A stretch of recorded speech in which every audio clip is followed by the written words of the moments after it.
మంత్రి గారు అధ్యక్ష, మాట్లాడే గౌరవ ముఖ్యమంత్రి గారు ఏదైతే మాట్లాడారో అయిపోయినా ఇన్ కంటిన్యూషన్ ఇంకొక విషయం కూడా ఉంది అధ్యక్ష. ఏదైతే తుమ్మిడిహట్టి దగ్గర ఆనాడు 2009, 2014లో క్లియరెన్స్ ఇచ్చింది, వాటర్ అవైలబిలిటీ ఉందని సిడబ్ల్యూసి ఇచ్చిన దాని మీద ఆనాటి ప్రభుత్వాలు ఆ తుమ్మిడిహట్టి దగ్గర BR Ambedkar, Pranahita, Chevella, Sujala Sravanthi project start చేసినప్పుడు ఆ ప్రభుత్వం 5,500 కోట్ల చిల్లర ఖర్చు పెట్టింది అధ్యక్ష. 2014 తర్వాత ఏదైతే ఈ ప్రభుత్వం ఏర్పడిన తర్వాత మాట్లాడతా నీ చరిత్ర తీసేతాన్ని ఎందుకు రెచ్చిపోతున్నా ఆయన తప్పకుండా తీస్తా. 2014 తర్వాత ఇప్పుడు ఆనాటి ఇరిగేషన్ శాఖ మంత్రిగా హరీష్ రావు గారు, ఆనాటి ముఖ్యమంత్రిగా కేసీఆర్ గారు ఉన్నప్పుడు అదే ప్రాజెక్టు మీద 6,100 కోట్లు ఖర్చు పెట్టారు అధ్యక్ష. అంతకుముందు ఉమ్మడి ఆంధ్రప్రదేశ్ లో ఉన్నప్పుడు 5,500 కోట్లు ఖర్చు పెడితే 6,100 కోట్లు రాష్ట్ర విభజన జరిగిన తర్వాత ఆ ప్రభుత్వం ఖర్చు పెట్టింది అధ్యక్ష. ఈ ప్రభుత్వం ఖర్చు పెట్టినా ఆ ప్రభుత్వం ఖర్చు పెట్టినా అది ప్రజల సొమ్ము అధ్యక్ష. ఇక్కడ గమనించాల్సింది, మీరు ఎక్స్పర్ట్ కమిటీతో, అనుభవజ్ఞులైన మీకు నచ్చిన ఎక్స్పర్ట్ కమిటీతో ఒక రిపోర్ట్ కాల్ఫర్ చేశారు. కాల్ఫర్ ఎందుకు చేశారు?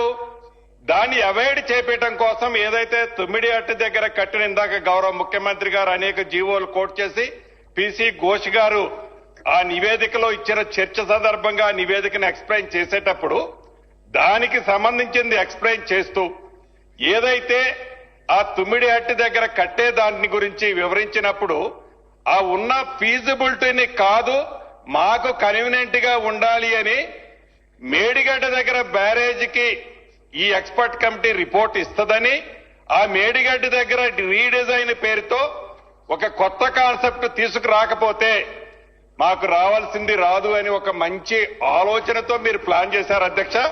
మీరు 6,100 కోట్లు ఖర్చు పెట్టినప్పుడు మీ ఆలోచన ఎందుకు లేదు? కనీసం రిపోర్టు ఇచ్చిన దాకైనా ఆగకుండా ఎందుకు ఖర్చు పెట్టారు?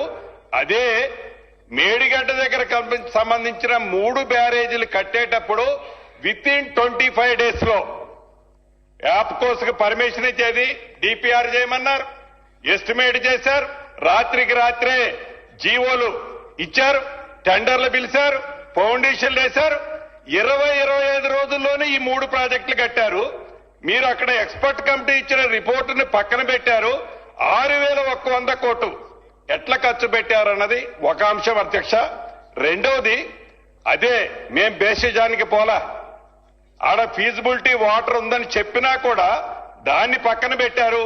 మీరు సీతారామ ప్రాజెక్టు ఆనాడు ప్రతిపక్షంలో ఉన్న బట్టి విక్రమార్క గారు అనేక సందర్భాల్లో రాజీవ్ సాగర్, ఇందిరా సాగర్ కి సంబంధించి మీరు తుంగలో తొక్కి సీతారామ ప్రాజెక్టు తీసుకొచ్చి ఏదైతే 2,800 కోట్లు అయ్యేది 9,000 కోట్లు, మళ్లీ మేము వచ్చేసరికి మా నెత్తిన 18,000 కోట్లకి రెడీగా ఆర్ఈలు పెడితే దాన్ని మేము రాజీవ్ సాగర్, ఇందిరా సాగర్ కి మళ్లీ సీతారామాన్ని వైండప్ చేసి మేము దానికి పోలా అధ్యక్ష, బేసిజానికి పోలా.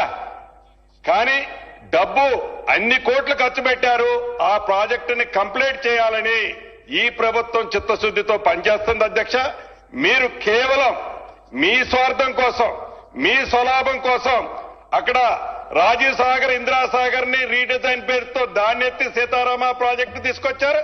ఇక్కడ తుమ్మిడిహట్టి దగ్గర ఈ ప్రాజెక్టుని ఎత్తి మేడిగడ్డ కాళేశ్వరం పేరుతో ఈ ప్రాజెక్టును తీసుకొచ్చి టోటల్ గా ఒకే ఒక కాన్సెప్ట్ తో ఎట్లా 1,00,000 కోట్లు మనం కొల్లగొట్టాలనే కాన్సెప్ట్ తోనే ఈ ప్రాజెక్టు చేశారు అనేదే ఆ కమిషన్ పూర్తి నివేదికలో ఇచ్చిందన్నది తమర ద్వారా గౌరవ సభ్యులకి, రాష్ట్ర ప్రజలకు కూడా తెలియజేస్తున్న అధ్యక్ష.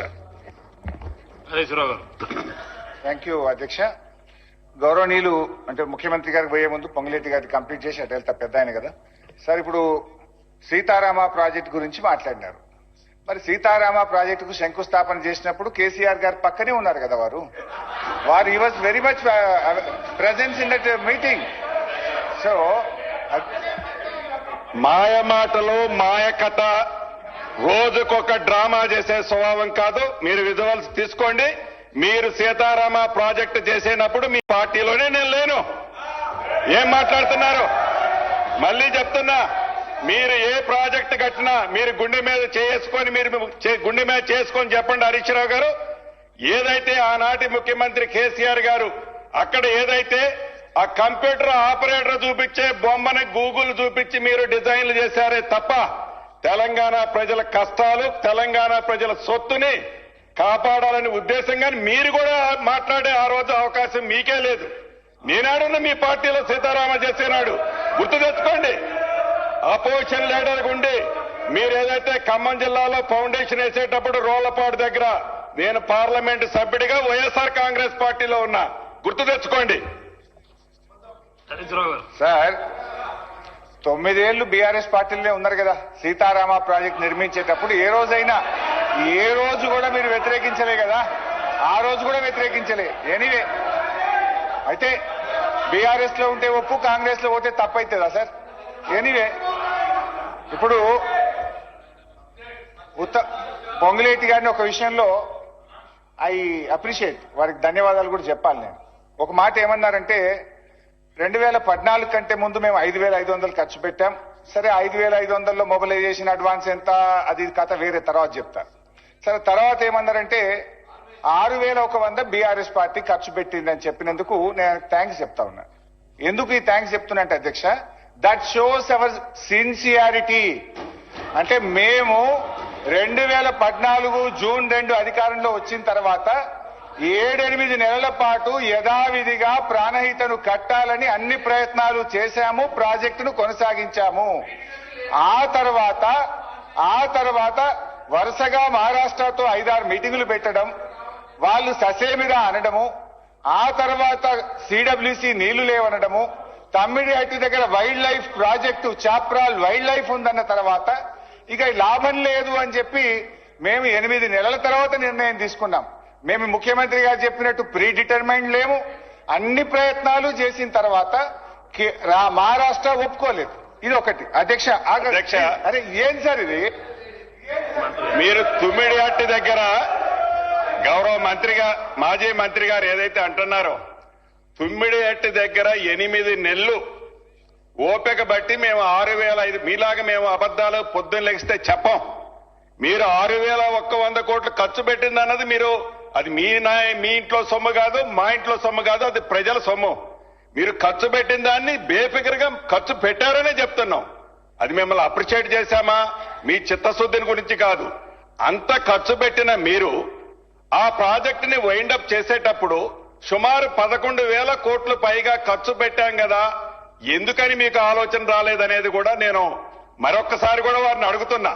అయితే మీరు తుమ్మిడిహట్టి దగ్గర కట్టడం కోసం 8 నెలలు ఆలోచించినప్పుడు మేడిగడ్డ, సుందెల్ల బ్యారేజీలు 3 అన్నారం బ్యారేజీలు 3 కట్టేటప్పుడు 1 నెల రోజుల్లోనే మీరు డిపిఆర్లు, ఎస్టిమేట్లు, టెండర్లు, ఫౌండేషన్లు ఏమాత్రం వచ్చింది? అర్ధరాత్రి కట్టాలన్న ఆలోచన ఎందుకు వచ్చింది? ఇందాక గౌరవ సభ్యులు ఆదివారం నాడు సభ పెడితే ఏదో చేయడానికి పెట్టారంటున్నారు. ఏమి అర్ధరాత్రి సుమారు 1,47,000 కోట్ల రూపాయలు చేసే ప్రాజెక్టులు కట్టేటప్పుడు 25 రోజుల్లో మీరు ఎలా ఫైనల్ చేయాలని మీరు అవన్నీ కూడా డెసిషన్ తీసుకున్నారు. అక్కడైతే 8 నెలలు ఆగినంటున్నారు. ఇక్కడ 25 రోజుల్లో తొందరపడి డెసిషన్ తీసుకోవాల్సిన అవసరమే వచ్చింది. ఒక్కసారి గుమ్మడికాయల దొమ్మ అంటే మీ వెనక మీ స్వార్థం, ఎలా మనం కొల్లగొట్టాలి, ఏం చేయాలి, ఈ కొల్లగొట్టే దాన్ని ఆలోచనతో మీ తాపత్రయం తప్ప తెలంగాణ ప్రజల కోసం మీ తాపత్రయం ఏంటన్నది ఆ కమిషన్ రిపోర్ట్ చెప్తుంది. అధ్యక్ష, రైట్ అధ్యక్ష, పొంగులేటి గారు చెప్పింది పూర్తిగా సత్యదూరం. 25 రోజులు అన్నారు. వ్యాప్కోస్ took more than 6 months to give the report. వ్యాప్కోస్ రిపోర్ట్ వచ్చిన తర్వాత మళ్ళీ టెండర్స్ పిలవడానికి కూడా నాకు సబ్జెక్ట్ టు కరెక్షన్ 2-3 నెలలు పట్టింది. 25 రోజుల్లో రాత్రికి రాత్రి తీసుకున్న నిర్ణయం కాదు. Let him correct. ఒకటి. ఇక రెండవది అధ్యక్ష, సరే మేము ఆ 11,000 కోట్లు వృధా అయింది అనేది కూడా తప్పు. ఆ వృధాను ఆదా చేసే ప్రయత్నం చేసినాం. ఇప్పుడు it is not just Tummidihatti package 6, 7, 8 ఎక్కడెక్కడ దాకానో మీరు తవ్వి పెట్టినారు. వాటన్నిటినీ సద్వినియోగం చేయడానికి నీళ్లు లేని చోట నుంచి నీళ్లు ఉన్న చోటకు ప్రాజెక్టును మార్చడం జరిగింది. సోర్స్ ఒక్కటే మారింది తప్ప వేరే ఏం మారలేదు. ఇకపోతే అధ్యక్ష, గౌరవ ముఖ్యమంత్రి గారు కొన్ని విషయాలు చెప్పారు, సేమ్ పొంగులేటి గారు కూడా అదే చెప్పారు. ఇద్దరికి కలిపి నేను సమాధానం చెప్తా. విషయం ఏంటంటే అధ్యక్ష, 2009లోనే హైడ్రాలజీ క్లియరెన్స్ వచ్చిందని ఇటు ముఖ్యమంత్రి గారు ఇటు మిత్రులు పొంగులేటి గారు చెప్పారు. 2009 నుంచి 2014 దాకా ఈ రాష్ట్రంలో అధికారంలో ఉన్నది ఎవరు? మంత్రులుగా ఉన్నది మీరే కదా. ఆ రోజు కూడా 5 ఏళ్లు అధికారంలో ఉంటే తమ్మిడిహట్టి దగ్గర తట్టెడు మట్టి ఎందుకు తవ్వలేదు అని అడుగుతా ఉన్నా. It is all farce. What you are talking is farce. ఇకపోతే అధ్యక్ష,